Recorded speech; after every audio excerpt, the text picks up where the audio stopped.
In September alone, more than 85,000 homes across America were pulled off the market, just gone. That's the highest number we've seen in 8 years, up by nearly 30%. Everyone online has a theory for what's going on. Some people say it's the market crashing. Others say sellers are panicking. Others say buyers just disappeared. But after 20 years in real estate, after watching thousands of listings move, stall, or fall apart, I can tell you this: most people have no idea what's actually driving this. There are 5 main drivers that are causing such a spike in canceled listings. And the first reason sellers are delisting, the one I'm about to break down, is something I've never seen used this aggressively. And pay attention, there might be some tips in here for you if you have been struggling to sell your home. A lot of sellers right now aren't pulling their homes off the market because it's crashing. They're pulling them because they want a do-over. Think of it like hitting the reset button on a video game. You lose a life, the screen flashes game over, and instead of pushing forward, you go right back to the start. That is exactly what delisting the home has become. It's the do-over listing strategy. Here's what's really happening. A home sits on the market 60, 80, 100 days, showing slowdown, buyers lose interest, and sellers start feeling like their listing has this big yellow warning sign that says something must be wrong with my house. So instead of cutting the price again or facing those awkward conversations with their neighbors or coworkers, they just pull the listing entirely. With one simple click, they just erase the stale feeling and plan to relist later with a clean slate. Imagine you list your home in September. You're excited. First weekend, you get some traffic. Then week 2 slows. Then week 6, then week 10. Now you're staring at 75 days on the market wondering why the house 2 streets over sold in a week last spring. And every time you walk past the for sale sign in your yard, you feel like it's judging you. At that point, most homeowners don't think, let's lower the price. They think, let's just take a break and come back fresh. And honestly, that's exactly what thousands of people just did. Now, in some markets and different multiple listing services, this will vary. The MLS in our area tracks days on the market, and it has a reset clock. To truly reset that, the home has to be off the market for 90 consecutive days. Most sellers don't realize that, and most don't wait the full 90. So if you're going to use this strategy, just make sure you understand how your local MLS handles resets, because that could really matter. And then there is the hidden price drop. When a seller relists, they can quietly adjust the price without the world seeing a long history of price cuts behind it. It's kind of like deleting your old social media post before you launch a brand new profile photo. Is it sneaky? A little. Is it effective? Absolutely. Especially when the new price gets pushed out to all the buyers who were waiting for something worth looking at, possibly introducing it to a new segment of buyers in the new price range. And if you do it right, you can refresh the photos and adjust the marketing so it looks fresh and truly new. You should reevaluate price based on the current buyer pool. Here's a quick tip. Don't sleep on pricing strategy. Seriously, dump the aspirational price.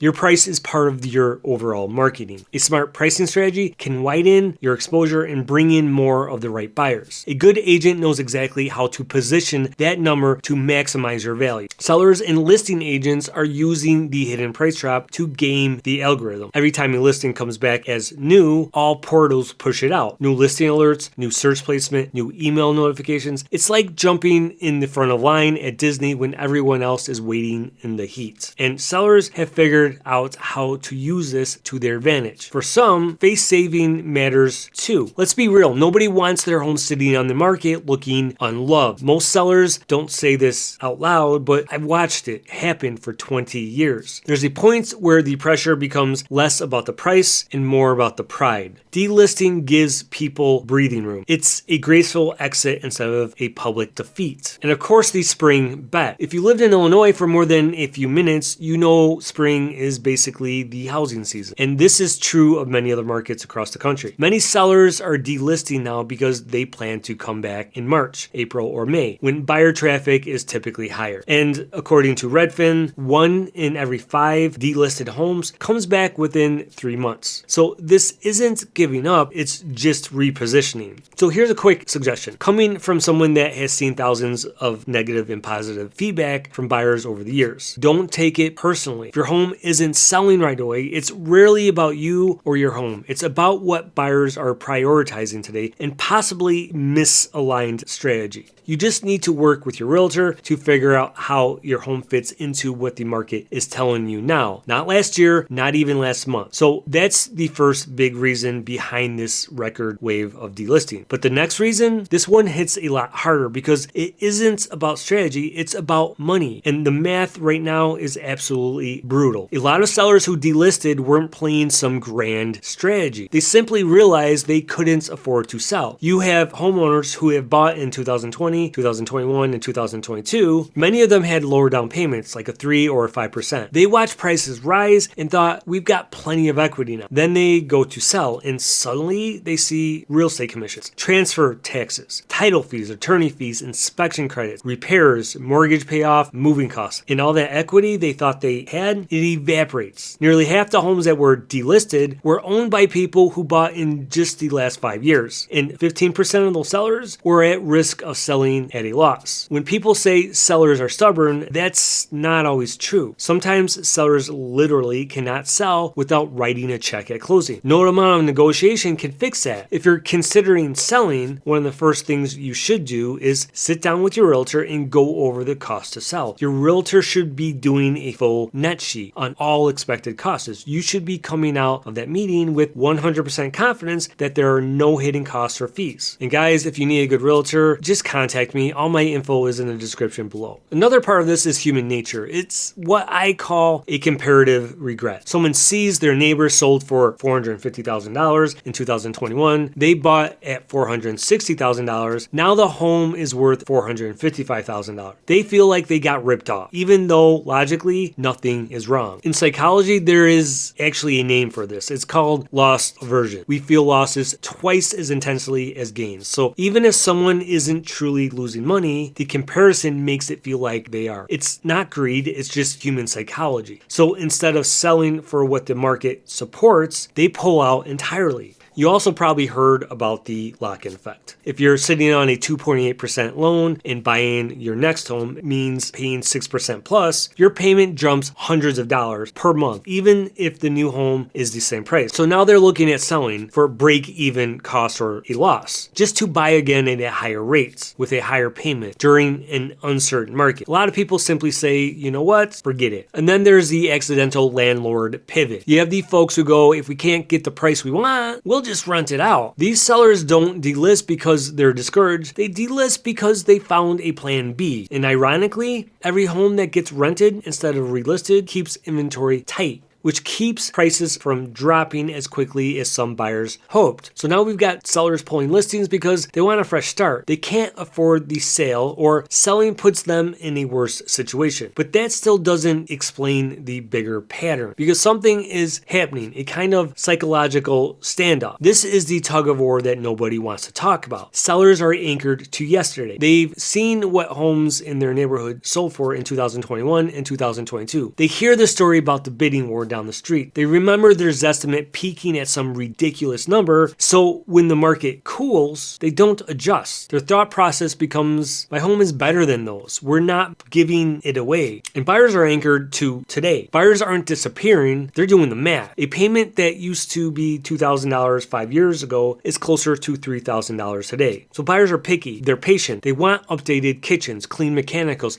good location, or they just move on. To really understand this stalemate, picture this. A seller thinks their home is worth $450,000 because that's what a similar home sold for during the frenzy. Meanwhile, a buyer today looks at that same $450,000 home, but now the monthly payment jumps from something like $2,000 in 2020 to over $3,000 today. The seller is anchored to the price. The buyer is anchored to the payment. It's like two people negotiating over a car. One keeps saying, but this model used to sell for $40,000, while the other says, yeah, but the gas costs twice as much now, and I'm the one who has to drive it every day. Both feel frustrated and both walk away, convinced the other side just doesn't get it. This is why so many listings go stale, not because anything is wrong with the home, but because expectations and affordability are living in two completely different worlds. Now, here's the psych cycle. Sellers list high, buyers ignore it. Showings slow days on the market creep up. Sellers get nervous and then they delist. It's not panic, it's not a collapse, it's a communication breakdown. Each side thinks the other is unreasonable, and in some ways both are right, and also both are wrong. And the stalemate gets even louder when you add one more ingredient: timing. Because there's another force behind these delistings, and this one has nothing to do with psychology or pricing. It's just the calendar. Now, normally when winter hits, the real estate market cools down. That's not news, but what is news is that this year's seasonal slowdown is happening on top of an already stressed out market. This didn't start in November, it started 18 months ago. Delistings have been climbing since early 2024. In fact, they hit a 39% year over year increase in June 2024. That's not winter, that's market fatigue. By the time October rolls around, a lot of sellers are simply exhausted. They dealt with dozens of showings, lowball offers, inspection drama, lots of silence. At a certain point, people say, let's just take a break. We'll try again next year. And of course, there is the holiday mirage. And here's the thing, market looks dead in December. While there are still some serious buyers lingering, the buyer pool does shrink. We see a seasonal decline in prices in longer market days every single year. Here's a pro tip. This is especially true here in my market. Winter buyers may negotiate harder, but they're serious. When negotiating, always leave the door open, even when the offers feel like it's too far apart. So when you combine stale listings, tired buyers, and a quieter buyer pool, you get another wave of delistings. All of this, the resets, the equity issues, the stalemate, the seasonal slowdown, it all feeds into something much bigger, a shift that's been building for years. So let's wrap this up by talking about what this actually means. Here's the part most people don't want to admit. This isn't a crash. This isn't 2008. This is not a bubble popping. This is a transition. The market everyone wanted is arriving. For years, people complained. The bidding wars are insane. Buyers have no chance. Investors are scooping up everything. Well, the frenzy is gone. What's replacing it is a more balanced, slower moving market where negotiation matters, price matters, strategy matters. It's uncomfortable because transitions always are. But this is closer to a normal market than anything we've seen since 2019.